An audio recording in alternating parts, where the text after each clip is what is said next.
अब हम हमारी 6.2 प्रश्नावली को शुरू करते हैं, जिसकी प्रमेय है, एक प्रमेय है और उस प्रमेय का नाम है आधारभूत समानुपातिकता प्रमेय। यानी कि इसका शॉर्ट नेम बोलते हैं आजकल हम थेल्स प्रमेय।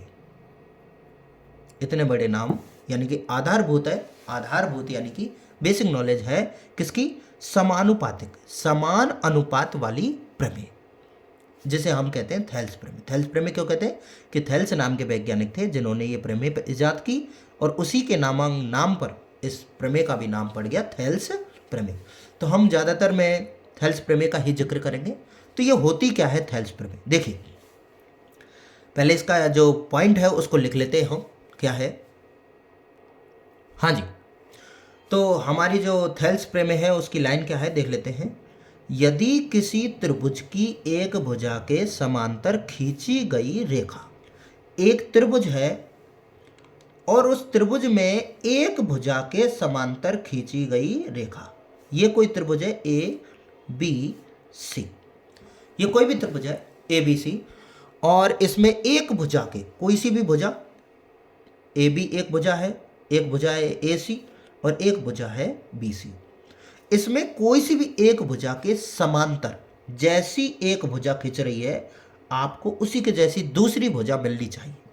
यानी कि ये इस भुजा के समांतर खींचते हैं तो ये भुजा इस तरीके से खींची हुई है। यदि हम इस तरीके से कोई रेखा खींचते, खींची गई रेखा अन्य दो भुजाओं को, यानी कि अन्य दो भुजा कौन सी बच गई? ए बी और ए सी। क्यों? क्योंकि हमने बी सी के समांतर ये भुजा खींची, तो अन्य दो भुजा कौन सी बच गई? ए बी और ए सी को समान अनुपात, अनुपात का मतलब होता है बटे में, समान अनुपात में विभाजित यानी कि करती है। यानी कि यदि हम इसका नाम डी और ई ले ले तो इसको समान अनुपात में बांटेंगे। अब देखिए, इससे बड़े गौर से समझना है। कैसे?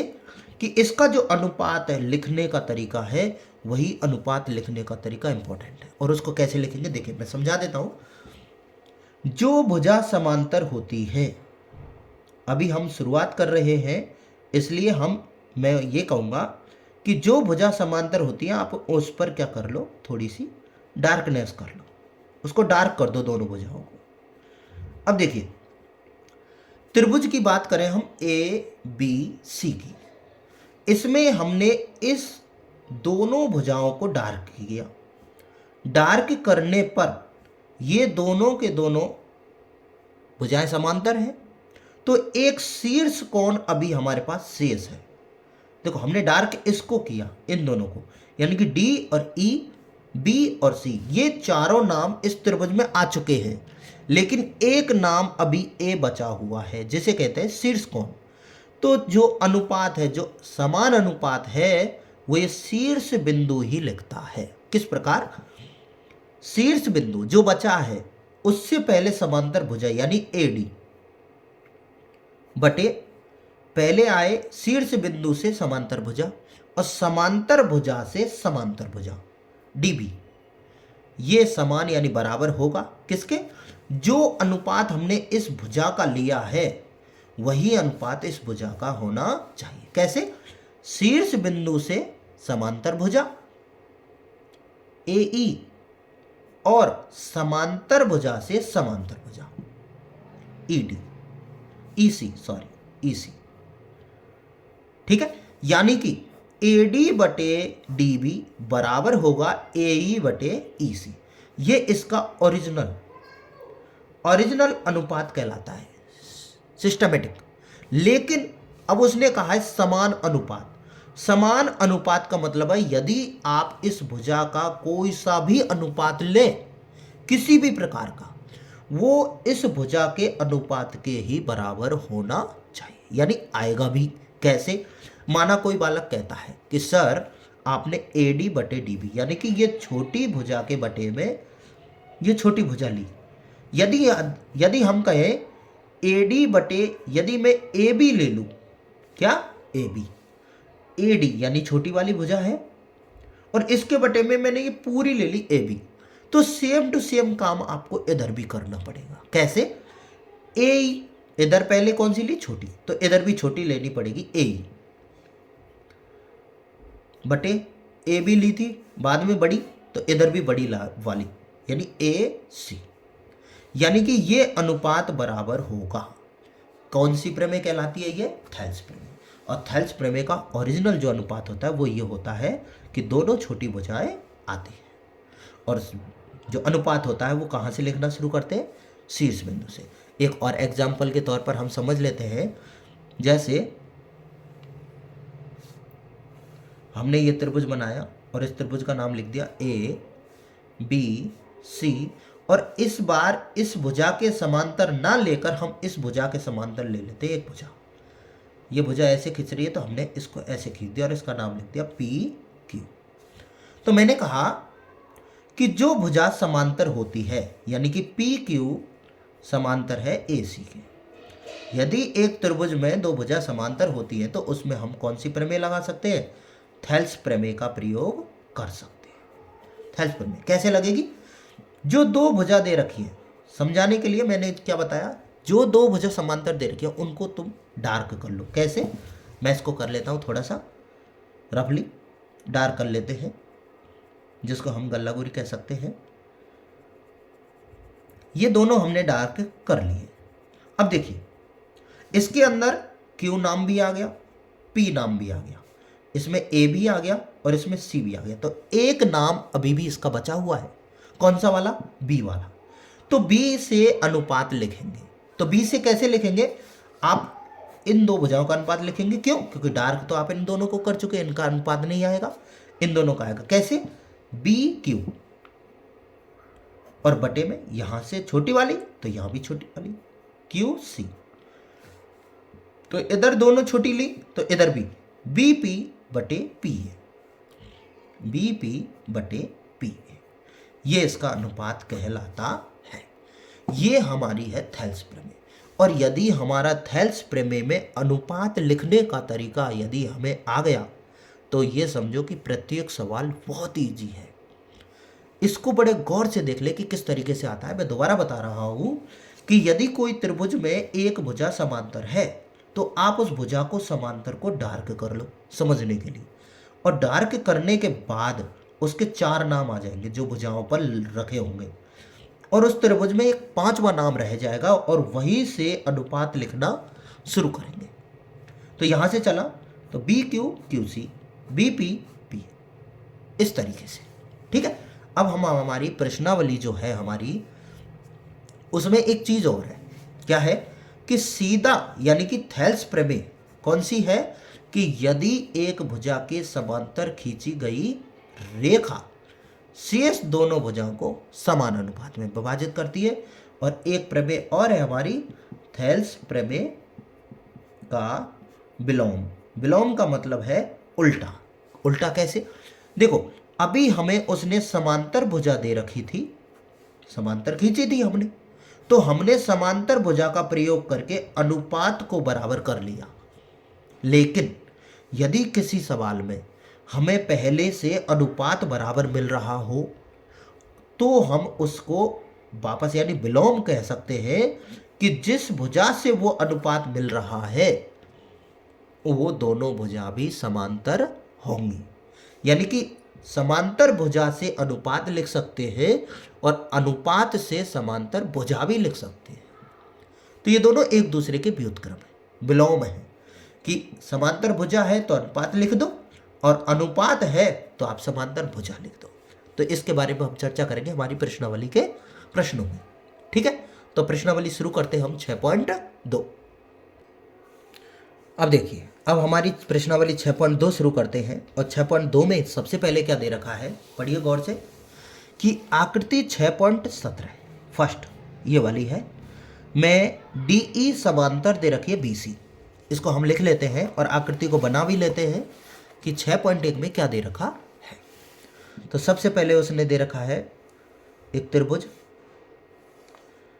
जिसका नाम है ABC और एक भुजा खींच रखी है उसने जिसका नाम उसने दे रखा है D और E। ये D है, ठीक है। और उसने क्या दिया है कि DE समांतर BC, ये उसने हमें दिया है। अब हम हल करेंगे। देखिए, और चित्र में दे रखा है 1.5 सेमी, ये 3 सेमी और ये 1 सेमी, और यहाँ पर कुछ भी नहीं दिया है। तो देखिए, चित्र 1 में EC का मान ज्ञात कीजिए। किसका मान ज्ञात करना है? EC का मान हमें ज्ञात करना है। तो कैसे करेंगे? देखिए, हमें उसने DE समांतर दे रखी है BC, तो मैंने आपको कहा कि जो समांतर देता है आप उस पर थोड़ा सा डार्क कर लो उसको। तो DE तो हो गई ये वाली और BC हो गई ये वाली। हमने दोनों को डार्क कर लिया। अब डार्क करने पर देखा DE, नाम कौन सा आया? D और E, यहां पर आया BC, तो एक शीर्ष नाम बच गया अभी भी। तो शीर्ष नाम कौन सा बच रहा है? A। तो A ही थेल्स प्रमेय के नियम से अनुपात लिखेगा। कैसे? हम यहां लिखेंगे, पहले लिखेंगे त्रिभुज का नाम, त्रिभुज ABC में DE समांतर BC। DE समांतर क्या है? BC। तो हम किसका प्रयोग करेंगे? थेल्स प्रमेय से। अब थेल्स प्रमेय क्या कहती है? यदि आपकी भुजाएं समांतर हैं तो थेल्स प्रमेय अनुपात लिख सकता है। तो अनुपात कैसे आएगा? देखो, D और E नाम आ गया, B और C आ गया, तो अनुपात आएगा A से, AD बटे AD, शीर्ष से समांतर भुजा, समांतर से समांतर, DB बराबर AE बटे EC। अब देखिए, हमसे मान किसका पूछा है? EC का, और हमारे पास आ गई। तो देखिए, AD का मान दे रखा है 1.5 और DB का मान दे रखा है 3, बराबर AE का मान दे रखा है 1 और EC का मान हमें पता नहीं है। अब नहीं है तो हमने लिख लिया EC। तो अब हम यहाँ पर वज्र गुणांक विधि का प्रयोग कर सकते हैं इस तरीके से। तो 1.5 EC बराबर आ गया 3 एकम 3। EC का मान निकालेंगे तो 3 बटे 1.5, पॉइंट हटाया, 0 बढ़ गई, और 15 का भाग 30 में कितनी बार जाता है? 2 बार, यानी कि 2 सेंटीमीटर, क्योंकि ये सब सेमी में है। तो इस तरीके से यदि हम थेल्स प्रमेय का बेसिक नियम जानते हैं, उस थेल्स प्रमेय से हम अनुपात लिख सकते हैं, तो हम हमारे प्रत्येक सवाल को कर सकते हैं। तो देखिए, अब इसमें ही दूसरा सवाल क्या है कि ये एक त्रिभुज है और इसमें अब की बार सेकंड में क्या है? AD का मान पूछा है, इस AD का मान पूछा है। तो अनुपात तो हमारा यही है, त्रिभुज वही है। देखो, ABC DE, केवल मान ही तो बदल रखे उसने, तो मान बदल रखे तो मान रख लेंगे अपन। देखिए, अनुपात लिखते हैं। सबसे पहले AD बटे DB बराबर AE बटे EC। AD का मान हमसे पूछा है, तो AD का मान AD, DB का मान हमको दिया है उसने 7.2 इक्वल टू AE का मान 1.8 और 5.4, ये मान हमको दे रखे हैं उसने। ठीक है, अब देखिए, वज्र गुणन विधि का प्रयोग करें, बराबर 1.8 गुना 7.2, 5.4 का गुना करेंगे AD से। तो AD का मान निकालेंगे यहाँ से 1.8 गुना 7.2 बटे 5.4। अब देखिए, पॉइंट हटा दें सबसे पहले, पॉइंट ऊपर कितने? 2, यानी कि 100, 2 जीरो लग गई, और नीचे 1 है तो ऊपर कितनी जीरो लग गई? केवल 1। तो 10 से कट गया 100 10 बार, 18 से ये 54 3 बार कट गया, और 3 से ये 24 बार कट गया, यानी कि AD का जो मान है वो 24 बटे कितना हो गया? 10। इसका मतलब 10 का भाग देंगे तो AD का जो मान है वो हमारा आ जाएगा 2.4 सेंटीमीटर। कैसे किया? हमें DE समांतर BC दे रखी थी, तो हमने उसका अनुपात लिख लिया। अनुपात में हमने जैसे मान रखा, वज्र गुणन विधि का प्रयोग करके हमने AD का मान प्राप्त कर लिया। तो इस तरीके से यह हमारा पहला सवाल कंप्लीट होता है। ठीक है, अब हम हमारा दूसरा सवाल देखेंगे। बहुत ही इंटरेस्टिंग सवाल है, अच्छा सवाल है। देखिए, किसी त्रिभुज PQR, कोई भी त्रिभुज है PQR, अपन बना लेते हैं एक त्रिभुज पी क्यू आर, जिसका नाम लिख लेते हैं पी क्यू और आर। ठीक है, बन गया त्रिभुज।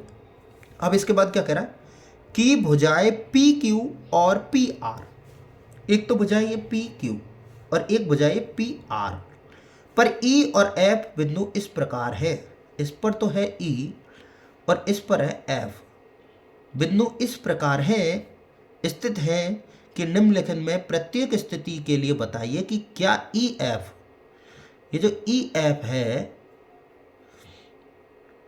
ई एफ वो समांतर आएगी क्यू आर के। यानी कि इस बार हमें भुजा को समांतर करना है, सिद्ध करना है। अब मैंने आपको बताया कि यदि समांतर भुजा देता है, समांतर भुजा देता है तो हम अनुपात लिख सकते हैं, और यदि हमारे पास अनुपात होगा तो हम उससे समांतर भुजा लिख सकेंगे। अब उसने हमसे सिद्ध करवाया, यानी पूछा है कि क्या ये दोनों समांतर हैं। अब ये समांतर कब आएंगी, जब आएंगी जब उसका जो अनुपात है जो भुजाओं का वो बराबर यदि हम ले आएंगे तो ये हमारी समांतर कहलाएंगी। तो देखते हैं कैसे करेंगे इसको। सबसे पहले सवाल पढ़ते हैं, और सवाल में क्या दे रखा है उसने। पहला सवाल है हमारा, लिख लेते हैं, पीई बराबर 3.9 सेमी, ई क्यू बराबर 3 सेमी और पी एफ बराबर 3.6 सेमी और एफ आर बराबर दे रखा है 2.4 सेमी। ये उसने हमें दे रखा है। अब सबसे पहले हमें भुजाओं का अनुपात चाहिए, तो त्रिभुज हमारे पास ये है और हमें अनुपात चाहिए ये वाला, पीई के बटे में चाहिए ई क्यू और पी एफ के बटे में चाहिए हमें एफ आर। ये अनुपात हमें चाहिए। तो देखिए हमें यही अनुपात लिखना है, पीई बटे ई क्यू। हमको इसका मान निकालना है पहले, क्योंकि अनुपात बराबर है या नहीं है ये चेक करना है। तो हम बराबर लिखेंगे नहीं, हम चेक करेंगे। तो पीई का मान दे रखा है 3.9 और ई क्यू का मान दे रखा है 3। जब हम इसको पॉइंट हटाते हैं तो इसके नीचे क्या बढ़ जाती है, 0। यानी कि ये हो जाता है हमारा 39/30, जो कि 3 से कट जाता है। 3 से कट गया ये 13 और ये कट गया 10 टाइम्स, यानी कि रेशियो मिला हमें, अनुपात मिला 13/10, 13:10। इसी प्रकार हमें दूसरा अनुपात चाहिए पी एफ और एफ आर का, पी एफ और एफ आर। पी एफ का मान कितना है 3.6 और एफ आर का मान है 2.4। अब देखो ऊपर भी पॉइंट है एक और नीचे भी है, तो पॉइंट से पॉइंट समाप्त। यानी कि हमें रेशियो मिला 36/24 और ये दोनों के दोनों 12 से कट जाते हैं, तो हमें टोटल रेशियो मिला 3:2। अब देखिए गौर से देखिए, इसमें अनुपात मिल रहा है 13:10 का और इसमें अनुपात मिल रहा है 3:2 का। यानी कि हाँ, ये जो अनुपात है भुजाओं का ये बिल्कुल बराबर नहीं है। तो हम यहाँ लिखेंगे पीई बटे ई क्यू, इसका जो अनुपात है वो बराबर नहीं है पी एफ बटे एफ आर। यानी कि अतः जो आप कह रहे हो कि ई एफ क्यू आर के समांतर नहीं है, यानी कि ये वजह समांतर नहीं होगी। क्यों नहीं होगी, क्योंकि इसका जो अनुपात है वो बराबर नहीं आया है। अब हम दूसरा सवाल देखते हैं, हमारा क्या है दूसरा सवाल देखते थे। लिखते हैं दूसरे सवाल को कि पीई बराबर दे रखा है 4 सेमी, क्यूई बराबर दे रखा है 4.5 सेमी और पी एफ बराबर दे रखा है 8 सेमी और आर एफ बराबर दे रखा है 9 सेमी। अब देखिए हमें तो अनुपात कौन सा चाहिए, पीई और ई क्यू। तो पीई बटे ई क्यू, इसका मान दे रखा है सवाल में, हाँ बिल्कुल दे रखा है। पीई का मान ये रहा 4 और E Q QE E Q एक ही नाम है 4.5। तो पॉइंट नीचे से हटेगा तो 0 कहाँ बढ़ेगी, ऊपर, और ये दोनों 5 से कट जाते हैं। 5 8 40 और 5 9 45। 8 अनुपात कितना आया? 9। इसी प्रकार पी एफ बटे एफ आर, पी एफ ये रहा 8 और आर एफ का 9, यानी कि ये दोनों किसी से नहीं कटते, इसलिए यही अनुपात हो गया। अब देखिए 8 अनुपात 9 इसका भी है और 8 अनुपात 9 इसका भी है, यानी कि ये दोनों क्या आ गए? बराबर। पी ई बटे ई क्यू वो बराबर है पी एफ बटे एफ आर के, यानी कि हम कह सकते हैं इसमें ई एफ समांतर किसके आ गया? क्यू आर के। इसमें समांतर है, क्यों? क्योंकि इसमें रेशो क्या है? समान है। तो इस तरीके से हमारे 2 सवाल हैं। अब हम तीसरा सवाल करते हैं। देखिए कैसे। इसमें दे रखा है पी क्यू बराबर 1.28 सेमी, पी आर बराबर 2.56, पी ई बराबर 0.18 और पी एफ बराबर 0.36। ये उसने अनुपात दे रखा है। तो हम इसको चित्र को दोबारा देख लेते हैं और अनुपात कौन कौन सा चाहिए देख लेते हैं गौर से, कि हमें चाहिए पी ई और ई क्यू। तो यही अनुपात यहाँ लिखेंगे, पी ई और ई क्यू, ये अनुपात हमें चाहिए। तो देखिए पी ई और ई क्यू, मैं चित्र यहाँ छोटा सा बना लेते हैं समझने के लिए। P Q R E Q, और देखिए पी क्यू कितनी दे रखी? ये पूरी की पूरी भुजा दे रखी है उसने 1.28 की, और पी आर यानी कि ये भुजा दे रखी है उसने 2.56 की, और पी ई ये भुजा दे रखी है उसने 0.18 की, और पी एफ ये भुजा दे रखी है उसने पी एफ है ये, सॉरी पी एफ दे रखी है उसने 0.36 की। अब मुझे चाहिए पी ई, ये रही पी ई, और मुझे चाहिए ई क्यू, ये खाली है, ये हमारे पास नहीं है। तो अब हम इसको कैसे निकालेंगे? देखिए पी क्यू इस पूरी बड़ी वाली में से यदि मैं इसको हटा दूं, यहाँ से इसको काट दूं यहाँ तक, तो ये मुझे मिलेगी या नहीं मिलेगी? यानी कि पी ई का मान दे रखा है 0.18 और ई क्यू का मान जो होगा वो 1.28 में माइनस 0.18 हो जाएगा। अब इसको सॉल्व करेंगे 0.18, और इसमें से जब इसको हम सब्ट्रैक्ट करेंगे तो ये बचेगा।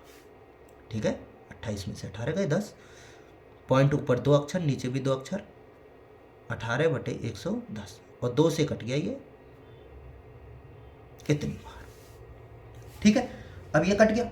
अब इसी प्रकार हम दूसरा अनुपात भी निकालेंगे, और दूसरा अनुपात कौन सा आएगा? पी एफ बटे एफ आर, पी एफ बटे एफ आर, ओरिजिनल अनुपात लिख रहे हो। ठीक है, तो इसी प्रकार लिखेंगे। तो पी एफ का मान दे रखा उसने 0.36 और एफ आर का मान नहीं है, तो उसी प्रकार से निकालेंगे कि 2.56 में से इसको हम घटा देंगे। क्यों? क्योंकि बड़े वाले में से यदि हम इसको ऊपर वाले को हटा दें यानी घटा दें तो ये नीचे वाला बच जाएगा। तो यहाँ पर क्या बचा? 0.36, इसमें से जब हमने इसको घटाया तो 2.20, और पॉइंट ऊपर 2 अक्षर, 1 और 2, नीचे भी 2, 1 और 2, तो जब हमने इसको घटाया तो 36/220, और ये 4 से कट गया, तो 4 से कटने पर ये बराबर आ रहा है। यानी कि इसका भी अनुपात आया तो 9:9/55, और इसका भी आया तो 9/55, यानी कि पी ई बटे ई क्यू, इसका जो अनुपात बराबर आया पी एफ बटे एफ आर, ये दोनों का क्या आया? बराबर। तो यानी कि हम कहेंगे जो ई एफ जो भुजा है वो समांतर है किसके? क्यू आर के। इस तरीके से, तो इस तरीके से हमें देखो, पहले सवाल में बात थी हमारी कि उसने भुजा दे रखी थी। अब भुजा दे रखी थी तो अनुपात हमने लिखा था, लेकिन दूसरे सवाल में अनुपात हमने निकाला है और उसके बाद भुजा समांतर है नहीं है, लेकिन इसमें भुजा समांतर है। क्यों? क्योंकि इसमें बराबर अनुपात नहीं आया, लेकिन इसमें बराबर अनुपात आया, इसलिए। ठीक है, अब हम हमारा तीसरा सवाल, जो बहुत ही इम्पोर्टेंट सवाल है इस प्रश्नावली का, वो पढ़ेंगे आराम से अगली प्रश्नावली।